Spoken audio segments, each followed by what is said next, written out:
My daughter cut the brake lines on all the school buses. I'm the proudest mom ever. I got called to the police station at 6 a.m. because my 11-year-old Mia had destroyed all 3 district buses with bolt cutters she'd taken from my garage. When I arrived at the station, Mia was sitting in the chief's office with grease under her fingernails from the brake fluid. The principal was there screaming about expulsion and pressing criminal charges, while our longtime bus driver, Mr. Wilson, stood by the door, shaking his head in disappointment. "I can't believe sweet little Mia would do this," Mr. Wilson said, putting on his concerned grandfather act. "Such a good girl usually. I've driven her since kindergarten, given her candy on her birthday. Now the whole 5th grade misses their mountain field trip because of her vandalism." The depot manager showed photos on his phone of cut brake lines dripping fluid. "This is $200,000 in damages. Someone has to pay for this destruction." "Mia, what did you do?" I asked, feeling sick that my quiet daughter, who helps me in my mechanic shop every weekend, had done something so destructive. I stopped Mr. Wilson from killing 30 kids, Mia said, staring straight at him. The room went completely silent. Mr. Wilson laughed, but it sounded nervous and forced. "Kids say the craziest things when they're in trouble. She's obviously making up stories to avoid consequences. You drink vodka every morning before driving us to school," Mia said clearly. My stomach dropped to the floor while the principal said that was a very serious accusation to make. "I see him filling his thermos from a vodka bottle in his truck," Mia continued. "Every single morning for months, he parks behind the depot thinking nobody can see him. But I walk past there to school. That's something you should have told adults immediately," the chief said sternly. "I told the principal last month. He said I was mistaken and missed her." Wilson just drank strong coffee. The principal's face went red. "You couldn't have been sure what you saw from that distance. I know what vodka bottles look like. Mom keeps them in the garage to clean engine parts. I help her every weekend." This was true because I taught her that trick for degreasing. My hands were shaking thinking about my daughter and son on a bus with a drunk driver every single morning for months. All those mornings I'd waved goodbye as she got on that bus, trusting she was safe. I said, "Mia, why didn't you tell me?" She just looked at me and said, "I didn't want to bother you when you're really busy at work." And my heart broke. She's obviously lying to save herself, Mr. Wilson said, but sweat was dripping down his face now. "I have videos," Mia said, pulling out her phone. "Here's you drinking in your truck yesterday morning. Here's you stumbling to the bus last week. Here's you swerving into oncoming traffic Tuesday with kids screaming in the back." The chief took her phone and his face went pale watching the footage. "Jesus Christ, this is from 3 days ago. He's clearly intoxicated with children on board. I wanted to vomit right there. These videos don't prove anything," Mr. Wilson said desperately, his voice getting higher. "And there's something else too," Mia said. Everyone stared at her. She showed us the weather alert on her phone from last night. Flash freeze overnight with black ice warnings for all mountain roads. The field trip was still scheduled. Today's route goes straight down Devil's Pass. It has 30-degree grades and turns that kill sober drivers with black ice everywhere, and Mr. Wilson drunk. Our bus would go straight off the cliff. My little brother and 29 other kids would die today. "That's pure speculation," the principal said weakly, but he was staring at Mr. Wilson now. "Yesterday, I heard Mr. Wilson tell another driver he wasn't canceling for the bad weather because he needed the overtime pay. He said he'd driven drunk in worse conditions and kids bounce. Anyway," the chief stood up from his desk. "Mr. Wilson, I need you to take a breathalyzer test right now." "This is ridiculous harassment," Wilson said, but he was already backing toward the door. "Now," the chief commanded. Wilson blew 3 times the legal limit at 7 in the morning. When they searched his truck, they found 3 empty vodka bottles under the seat and a half-empty one in the door panel. I felt rage I'd never experienced in my life. This man had been trusted with our children's lives. "You drove my babies drunk every single day for months. I waved to you every morning. 30 years driving without a single accident." Wilson slurred, swaying on his feet now. "You could have killed them," I screamed. "Every morning I put them on your bus, trusting you." The depot manager was already on his phone. "The buses need special parts from the manufacturer. They're out for a week minimum, and you're fired immediately, Wilson." Wilson turned on Mia with pure hatred in his bloodshot eyes. "You little brat ruined everything. I needed this job for my bills. You were going to kill us today," Mia said simply. That's when Wilson lunged at my 11-year-old daughter, moving faster than any of us expected from someone that drunk. I threw myself forward without thinking, my shoulder slamming into Wilson's chest as 2 officers grabbed his arms from behind. He was yelling something about his pension and 30 years of service while they wrestled him back against the wall, his face red and spit flying from his mouth. My hands were shaking so bad I could barely pull Mia behind me, feeling her small fingers grip the back of my jacket. The chief was already barking orders into his radio for backup, while the other officers pinned Wilson's arms behind his back, the handcuffs clicking loud in the suddenly quiet room. Wilson kept struggling and cursing, his breath reeking of alcohol even from 5 feet away until they finally got him under control and started dragging him toward the door. The chief pointed at 2 officers and told them to take Wilson to holding immediately, then called for more units to come document everything. Within minutes, 2 more cops showed up and the chief sent them straight out to the parking lot to photograph Wilson's truck before anyone could mess with the evidence. The depot manager was pacing back and forth with his phone pressed to his ear, canceling bus routes and calling drivers to tell them the whole week was shot. A female officer with kind eyes knelt down next to Mia and asked if she was okay, checking her arms and face real gentle to make sure Wilson hadn't hurt her when he lunged. Mia just nodded, completely calm, like she'd expected him to blow up like that. While I stood there trying trying to process that a drunk had just tried to attack my 11-year-old kid in front of a room full of cops. The officer squeezed Mia's shoulder and told her she was very brave, then stood up and gave me a look that said she understood why I was so shaken up. After they'd hauled Wilson away, the chief sat us back down and cleared his throat, saying, "We still had a serious problem to deal with." He explained that even though Wilson was clearly guilty of drunk driving and endangering kids, Mia had still destroyed $200,000 worth of school property. My stomach felt like it dropped through the floor when he said the prosecutor would have to decide whether to charge her with felony vandalism. And that kind of charge didn't just disappear because she'd been trying to do the right thing. I pulled out my phone with numb fingers and called my son's school, telling the secretary he wouldn't be taking the bus home today or any day this week. Then I texted my assistant at the shop that I was closing for the day due to a family emergency, knowing I'd probably lose money, but not caring right then. The principal stood up and straightened his tie, his face all red and angry as he announced he'd be recommending Mia for expulsion regardless of what happened with the criminal charges. He said something about zero tolerance for vandalism and protecting the school's reputation before stomping out of the office, slamming the door so hard the blinds rattled. Everything was falling apart faster than I could keep track of, and I felt like I was drowning in all the consequences hitting us at once. The chief said we needed to give formal statements about everything that happened, and for the next 3 hours we sat in that stuffy room going over every detail again and again. They had me describe exactly when I'd arrived, what I'd seen, what everyone had said, while a detective typed everything into his computer. Mia had to explain again about the videos, about telling the principal, about watching Wilson drink every morning for months. The chief kept saying the prosecutor would review everything and make the final decision about charging Mia with felony destruction of property. And every time he said felony, I felt like I couldn't breathe. My baby girl could end up with a criminal record that would follow her the rest of her life, all because she'd tried to save 30 kids from dying on an icy mountain road. By the time we finally left the station, it was past noon, and my phone was blowing up with messages from other parents. The group chat for 5th grade was going crazy with people mad about the canceled field trip, saying their kids had been looking forward to it all year. Most of them didn't know the full story yet and were blaming Mia for ruining everything, calling her a troublemaker and saying I should have to pay for new buses myself. Every few seconds, another angry message popped up. Parents complaining about having to find Every few seconds, another angry message popped up. Parents complaining about having to find childcare now that buses weren't running, asking how one kid could cause so much damage. I turned my phone to silent, but could still see the notifications piling up, knowing the whole town would be talking about us by dinner. Then a number I didn't recognize called, and when I answered, a man said his name was Alex Gray from the local paper. He asked if I wanted to comment on my daughter's arrest for vandalizing school buses, and I just hung up without saying anything. But I knew he'd write the story anyway, probably making Mia look like some crazy kid who went nuts with bolt cutters, and by tomorrow, everyone in town would have an opinion about us. That evening after we got home, I went through Mia's backpack while she was in the shower and found a small notebook tucked in the inside pocket. Inside were pages and pages of dates and times, all in Mia's neat handwriting, documenting every time she'd seen Wilson drinking. October 3rd, 7:15 a.m. Wilson fills thermos from Smirnoff bottle and truck. October 5th, 7:10 a.m. Wilson stumbles getting into driver's seat, drops keys twice. She'd been watching him and writing it all down for 2 whole months. And there was even a note about telling the principal on November 8th and him saying she must be mistaken. This wasn't some crazy impulse where she just grabbed bolt cutters and went wild. She'd been gathering evidence and trying to get help the right way first. I spent the rest of the evening calling every lawyer in the phone book,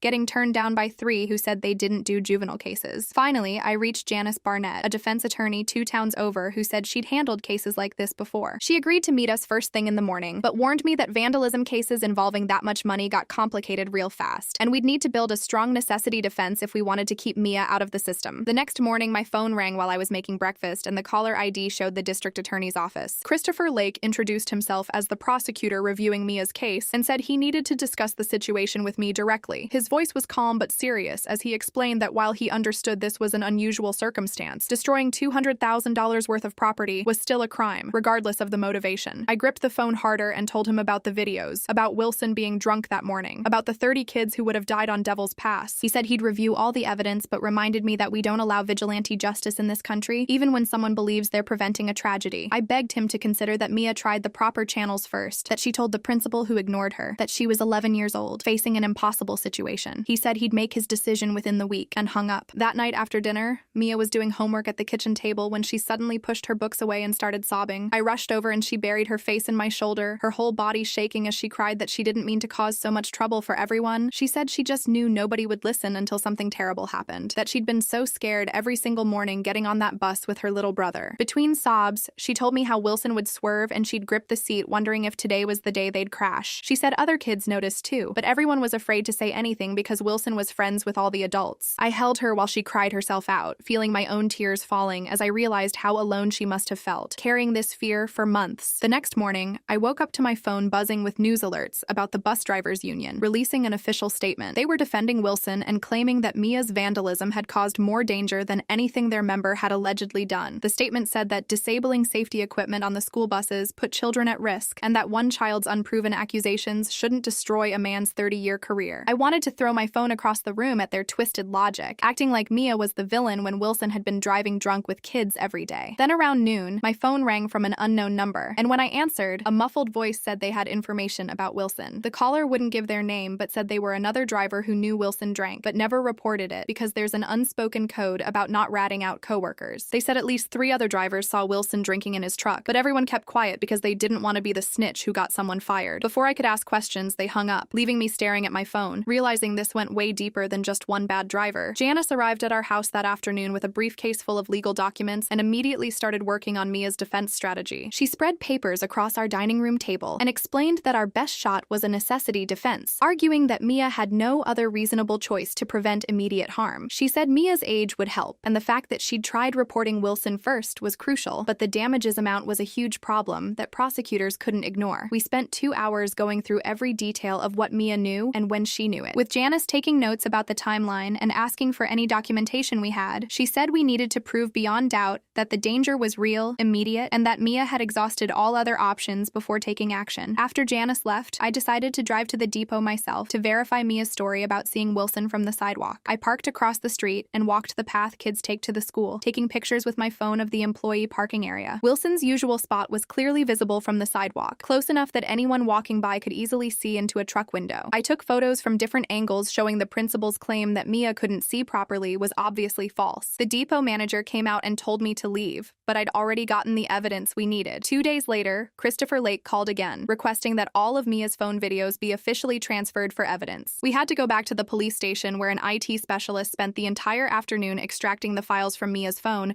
and documenting the chain of custody. The IT person ran some program that analyzed the metadata and confirmed the videos were authentic, not edited or altered in any way. Each video was logged with its date, time, and GPS location, creating an official record of Wilson's pattern of drunk driving. Lake watched a few of the videos while we were there, and his face got more serious with each one. The following morning, I was in my shop working on an oil change when I saw a government car pull up to our house next door. 2 women in business suits knocked on our door, and when I ran over, they identified themselves as Child Protective Services investigating a report about child endangerment. Someone had called saying I let Mia have unsupervised access to dangerous tools and equipment that she used to commit a crime. I had to walk them through my shop, explaining how I always supervise when Mia helps me, showing them the locked tool cabinets and safety equipment. They took pictures of everything and asked dozens of questions about our routine, making me feel like a terrible parent, even though I'd done nothing wrong. They said they'd need to interview Mia separately at the school and would be back for follow-up visits. That evening, I got a call from the superintendent, Marlene Wagner, about the emergency school board meeting scheduled for the next night. Parents were demanding answers about how a drunk driver stayed employed for months, and the board needed to address the situation publicly. Wagner asked me not to attend, saying our presence would be inflammatory and make things worse for everyone. I told her we had every right to be there since this affected our kids directly and hung up on her. My phone immediately rang again with another parent calling to cancel their appointment at my shop, the 3rd one that day. They said they didn't want a criminal's mother working on their car, that I'd obviously raised Mia wrong if she thought destroying property was acceptable. Word was spreading fast through our small town, and people were choosing sides, with some seeing Mia as a troublemaker who cost the district hundreds of thousands, while others were starting to understand what she prevented. The financial pressure was building fast as more customers disappeared, and I started wondering how we'd pay for Janice's legal fees if my business dried up completely. The chief called me 2 days later with Wilson's official blood test results from that morning, and I nearly dropped the phone when he said 24, 3 times the legal limit at 7 in the morning. He told me in 30 years of police work, he'd never seen someone that drunk that early who was still standing, let alone about to drive 30 kids down a mountain. The test was done at the hospital with proper chain of custody, so there was no way Wilson's lawyer could challenge it. And the chief said this confirmed everything Mia's videos showed was accurate. I drove straight to Janice's office with the test results, and she immediately filed a discovery request for all the bus depot's maintenance logs going back 2 years. The paralegal at the courthouse knew me from all my trips there for shop permits and whispered that the depot was already scrambling to find their records since half of them were missing or incomplete. 3 days later, a courier delivered 4 boxes of maintenance logs to Janice's office, and we spent the entire afternoon going through them page by page. My hands started shaking when I realized that over half the safety inspection signatures from the past year were Wilson's, meaning he'd been signing off on brake checks and mechanical inspections while probably drunk. Janice took photos of every single page and said each signature was potentially criminal negligence that could help our case, since the depot should have noticed his handwriting getting worse over time. The next morning, I was buying milk at the grocery store when the principal secretary approached me near the dairy section and slipped an envelope into my cart before walking away quickly. Inside was a printed email from 5 weeks ago where the principal had told her to delete Mia's complaint from the computer system and make sure there was no paper trail. She'd kept a printed copy in her personal files at home because she knew it was wrong. And now we had actual proof of the cover-up that Janice said was worth its weight in gold for our defense. I was loading groceries into my truck when a parent I recognized from the school events cornered me in the parking lot, her face red with anger about the field trip money they'd lost. She kept saying her daughter had been looking forward to the mountain trip all year, and now it was ruined because of what Mia did, completely ignoring that her kid would be dead at the bottom of Devil's Pass if my daughter hadn't acted. I bit my tongue so hard it bled rather than scream at her that she should be thanking Mia for saving her daughter's life, not complaining about a $50 field trip fee. That afternoon, Alex Gray from the local paper published his article online, and for the first time it included the actual facts like the weather warnings showing black ice on all mountain roads and Wilson's blood alcohol level from that morning. The comment section exploded with parents finally understanding what almost happened, and my phone started buzzing with private messages from families saying they supported us, even if they couldn't say it publicly. Christopher Lake called to tell me he'd gotten the bus depot security footage from the past month through a warrant and wanted me to see it before making his charging decision. I sat in his office watching video after video of the bus swerving across the center line while Wilson stumbled up the steps each morning, and one clip from the previous week had kids screaming in the back as he nearly sideswiped a parked car. Lake paused the footage and pointed out that any one of these incidents could have killed children, and the district had cameras, but apparently nobody ever reviewed them. He said the insurance company had already launched their own investigation because they were looking at millions in potential lawsuits if it turned out the district knew about Wilson's drinking and did nothing to stop it. The principal had hired his own lawyer separate from the district's legal team, which Lake said meant he was trying to save himself by throwing everyone else under the bus. That evening, I was washing dishes when I heard a school bus drive past our house, and suddenly Mia ran into the kitchen shaking and crying uncontrollably. She kept saying she could smell the diesel and vodka even though the windows were closed, and I realized she was having a panic attack from months of riding that bus in fear every single morning. I held her on the kitchen floor for 20 minutes while she sobbed about how scared she'd been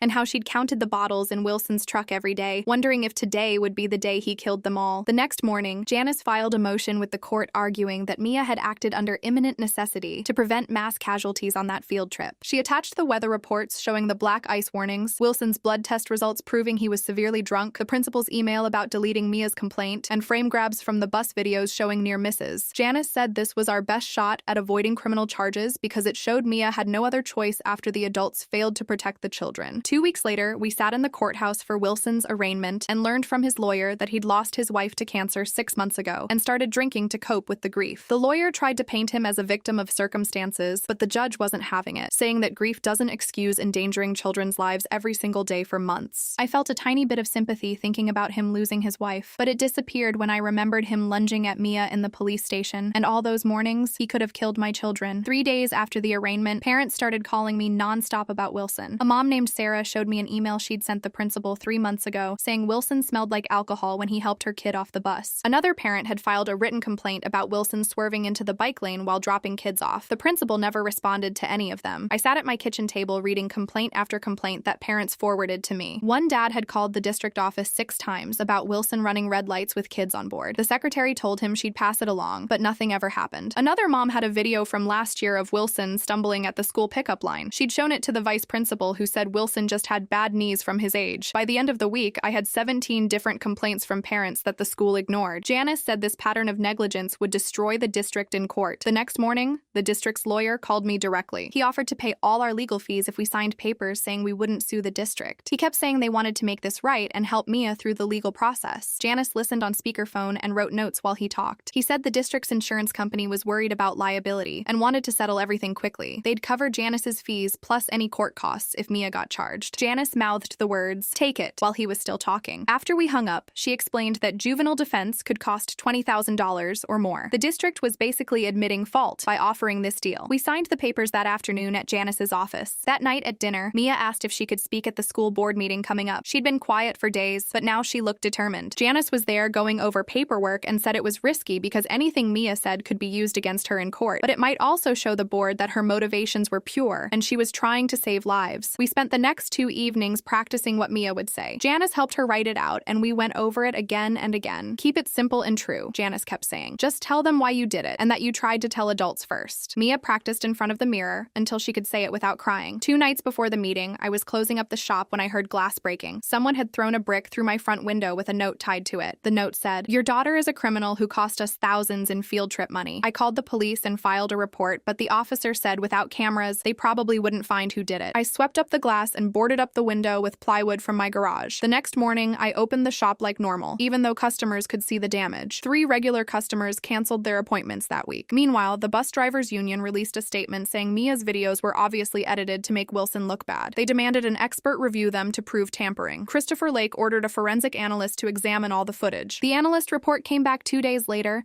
and it was worse for Wilson than anyone expected. Not only were the videos completely unaltered, but the analyst found details we'd missed. In one video, Wilson's eyes were closed for 3 full seconds while driving. Another showed him drinking from a flask while kids were boarding. The union went silent after that report came out. While going through district records for Janice, I found something that made me sick. The depot manager had eliminated random drug testing 2 years ago. The budget showed he'd cut it to save $8,000 a year. Federal law required testing for anyone driving kids, but he figured nobody would check. Now he was facing his own criminal charges for endangering children. His lawyer was already trying to make a deal with the prosecutor. Christopher Lake called Janice and said he was leaning toward a diversion program for Mia. She'd have to do community service and pay some restitution, but wouldn't get a criminal record. He said Mia's age and the clear danger she prevented made formal charges seem wrong. We were scared to hope, but Janice said this was the best possible outcome. She'd have to do community service and pay some restitution, but wouldn't get a criminal record. He said Mia's age and the clear danger she prevented made formal charges seem wrong. We were scared to hope, but Janice said this was the best possible outcome. That same week, my son started waking up screaming about buses going off cliffs. He wouldn't let me drive anywhere near Devil's Pass on the way to the school. Every morning, he asked if Mia was going to jail and if Wilson would come back to hurt us. I found him hiding under his bed one night because he heard a bus outside. The therapist said the whole family was dealing with trauma from learning how close they'd come to dying. My son had ridden that bus every day thinking he was safe. The night of the school board meeting, the auditorium was packed with angry parents. They'd all heard different pieces of the story, but nobody knew everything. The board president called the meeting to order and said they'd addressed the Wilson situation first. They dimmed the lights and started playing Mia's videos on the huge screen at the front. Parents gasped when they saw Wilson stumbling up the bus steps. A mom in front of me started crying when the video showed him swerving while kids screamed in the back. Another video showed him running a stop sign with the bus full of elementary schoolers. By the time they'd played all 12 videos, the whole room was dead silent. Parents were grabbing their kids' hands, and several were crying. The board president asked if anyone wanted to speak, and Mia stood up. She walked to the microphone at the front even though her hands were shaking. She pulled out her paper and started reading in a clear voice. She said she told the principal about Wilson drinking, but he didn't believe her. She said she knew cutting brake lines was wrong, but the field trip was that morning, and 30 kids, including her brother, would have died on Devil's Pass. She said she tried to do the right thing first, but nobody listened to an 11-year-old kid. She said she was sorry for the damage and the money it cost, but she wasn't sorry for saving lives. When she finished, half the parents were crying and several started clapping until the board president called for order. The superintendent stood up and walked to the microphone while the board president tried to restore quiet in the room. She cleared her throat and announced the principal was suspended immediately pending a full investigation into his failure to act on safety concerns. The crowd erupted again with parents shouting questions about who knew what and when. She raised her hand for silence and continued that new safety protocols were starting next week, including random drug testing for all drivers and staff with driving responsibilities. The depot manager nodded from his seat in the front row and added they'd already ordered testing kits for immediate implementation. It felt like progress, but way too late for all the mornings our kids had been in danger. 2 days later, Christopher called to say he'd made his decision about charges against Mia. I sat down at my kitchen table with my heart pounding while he explained he was offering a diversion program instead of formal prosecution. 100 hours of community service teaching bike safety to younger kids, plus $5,000 in restitution to the district for the damaged buses. If she completed everything within 6 months, there would be no criminal record at all. Janice was on speakerphone and immediately said we should accept the deal right away before he changed his mind. I asked Mia what she thought, and she nodded, saying she wanted to teach kids about safety anyway. Christopher emailed the paperwork that afternoon, and we signed everything before dinner. The next morning, I was loading supplies into my truck at the shop when the principal appeared in the parking lot. His face was red, and he started yelling that I'd ruined his 30-year career over a simple misunderstanding. I pulled out my phone and showed him the screenshot of his secretary's email, proving he'd ordered me his complaint deleted from the system. He went pale and stepped back, but kept insisting he'd just been trying to avoid unnecessary drama. I told him 30 dead kids on Devil's Pass would have been a lot more drama than one complaint about a drunk driver. He turned and walked away without another word, and I never saw him again after that. A week passed before Wilson's sister called, saying his lawyer wanted to discuss something important. She explained Wilson was finally admitting he had a problem and wanted treatment instead of jail time. They were asking if we'd support a plea deal for probation with mandatory rehab, since it was his first offense. I sat there holding the phone, not knowing what to say because part of me wanted him punished, but I also knew addiction was a disease that needed treatment. Mia overheard and said Wilson needed help more than prison, and maybe getting sober would stop him from hurting anyone else. I told his sister we wouldn't oppose treatment if the court banned him from any job involving children forever. 3 weeks later, we sat in juvenile court for Mia's official hearing on the diversion program. The judge reviewed all the evidence, including the videos and the weather reports from that morning. He approved the program and explained Mia would write apology letters to the district and complete her service hours at the community center. She'd already started planning her first bike safety class with drawings and everything. The judge smiled and said he wished more kids had her courage to speak up when adults failed them. We left the courthouse feeling like we could finally breathe again after weeks of uncertainty. Wilson's hearing happened the following month, and he pleaded guilty to 30 counts of child endangerment. The judge gave him 2 years probation with mandatory rehab at a facility 2 hours away. He lost his commercial license permanently and was banned from any employment involving minors for life. His lawyer said it was better than the 5 years in prison he could have gotten. I watched him shuffle out of court looking 20 years older than when this started. The principal's resignation letter appeared in the paper that same week, saying he was retiring to spend time with family. The district wouldn't press charges for the cover-up, but made it clear his education career was over everywhere. He'd never work in another school or even substitute teach. Sometimes losing your profession and reputation was punishment enough without jail time. Over the next few months, our small town slowly started healing from everything that happened. Some parents came up to me at the grocery store apologizing for their angry messages when they first heard about the buses. Others still thought Mia should have been prosecuted fully and made that clear with cold stares when we passed them. We learned to live with both reactions and focus on moving forward. The safety workshop started that spring with Mia teaching groups of 8- and 9-year-olds how to document concerns properly. I helped her make handouts about finding trusted adults who would actually listen when something felt wrong. We showed them how to take videos safely and keep records of dates and times. Parents started attending to and asking questions about what signs to watch for. It became our way of turning something terrible into something useful for other families. My shop slowly got busier as the scandal faded from daily conversation. A few customers actually started coming more often, saying they respected what Mia did to protect those kids. We weren't making as much money as before everything happened, but we were surviving. The bills got paid and we could afford groceries without worry. Sometimes that's all you can ask for after your world gets turned upside down. 6 months passed with Wilson finishing his rehab program at the facility upstate. The letter arrived on a Tuesday morning while I was eating breakfast with Mia before school. The return address showed the treatment center's name, and I recognized Wilson's shaky handwriting on the envelope. Mia saw it too, and asked if she could open it since it was really meant for her. Inside was 2 pages of Wilson's apology written in blue pen with several crossed-out words where he'd struggled to find the right ones. He thanked Mia for stopping him before he killed someone, and said he'd been sober for 182 days now. He wrote about losing his wife to cancer, and how the drinking started as a way to numb that pain before spiraling out of control. He said he knew that wasn't an excuse for endangering children, but wanted us to understand he never meant to hurt anyone. The last paragraph said he was staying at a halfway house near the treatment center and had a job stocking shelves at night where he couldn't hurt anybody. Mia read it 3 times, then got out her notebook and started writing him back. She kept it simple, just saying she was glad he was getting help and hoped he stayed sober. I mailed it for her that afternoon. The district had hired 5 new drivers who all had to pass background checks and monthly drug tests. Parents could log into a website anytime to see the test results with dates and signatures from the lab. The transparency helped, even though half the families still drove their kids instead of using the buses. Each driver also had to wear a body camera that uploaded footage to the cloud every day. The depot installed breathalyzers that drivers had to blow into before starting their routes. If they didn't pass, the bus wouldn't start, and an alert went straight to the superintendent's phone. They also put GPS trackers on every bus so parents could watch the routes in real time. Some people said it was too much, but nobody complained after what almost happened. If they didn't pass, the bus wouldn't start, and an alert went straight to the superintendent's phone. They also put GPS trackers on every bus so parents could watch the routes in real time. Some people said it was too much, but nobody complained after what almost happened. Mia finished her 100 hours of community service 2 weeks early because she kept showing up for extra sessions. The judge called us into his office on a Thursday afternoon to officially close her case. He stamped the paperwork and told Mia he was proud of how she'd handled everything. She'd taught 43 kids about bike safety and how to document problems properly. The community center director said Mia could keep volunteering if she wanted, and she signed up for the next session immediately. She'd made little cards for the kids with important phone numbers and a checklist for gathering evidence safely. The director started using them in all the safety classes after that. My son took 3 months before he'd get on a bus again, even with all the new safety stuff. The first day back, he threw up from nerves before we even got to the bus stop. The new driver was a retired firefighter named Tom, who understood why kids were scared. He let my son sit right behind him and showed him the breathalyzer and cameras. After that first ride without problems, we went straight to the ice cream shop and got double scoops to celebrate. He still sat behind the driver every day, but at least he was riding again. The district loved Mia's idea for an anonymous reporting app so much they had it built within 2 months. Kids could report anything that felt unsafe directly to monitors outside the district who would investigate within 24 hours. The app let them upload photos or videos as evidence and track what happened with their report. 3 other districts heard about it at a conference and asked for the code to make their own versions. Within a year, 12 districts across the state were using some version of Mia's reporting system. The school held their end-of-year award ceremony in the gym with all the parents packed into plastic chairs. When they called Mia up for the Citizenship Award for Moral Courage, half the audience stood up clapping. These were the same parents who'd wanted her expelled 6 months earlier. The principal's replacement gave a speech about standing up for what's right even when it's hard. Mia just stood there holding her plaque, looking uncomfortable with all the attention. I took a picture anyway because I wanted to remember that moment. Some parents came up afterward saying they were wrong about Mia and apologizing for the angry messages. We just nodded and said thank you because what else could we do? Our family started having weekly meetings every Sunday after dinner where everyone could bring up anything bothering them. No topic was off limits and nobody got in trouble for sharing concerns. My son talked about nightmares he still had about buses crashing. Mia mentioned feeling guilty about the principal losing his job even though he'd ignored her complaint. I shared how scared I'd been about losing the shop and not being able to provide for them. These talks brought us closer than we'd ever been before everything happened. By the time school started again in the fall, life felt almost normal. Mia walked to middle school now, so no more buses for her. My shop had more customers than before the whole scandal, and I'd even hired a part-time helper. We didn't talk about that morning at the police station much anymore, but sometimes I'd catch Mia checking the bus safety app she'd helped create. I was proud my daughter found the courage to act when every adult around her failed to protect those kids.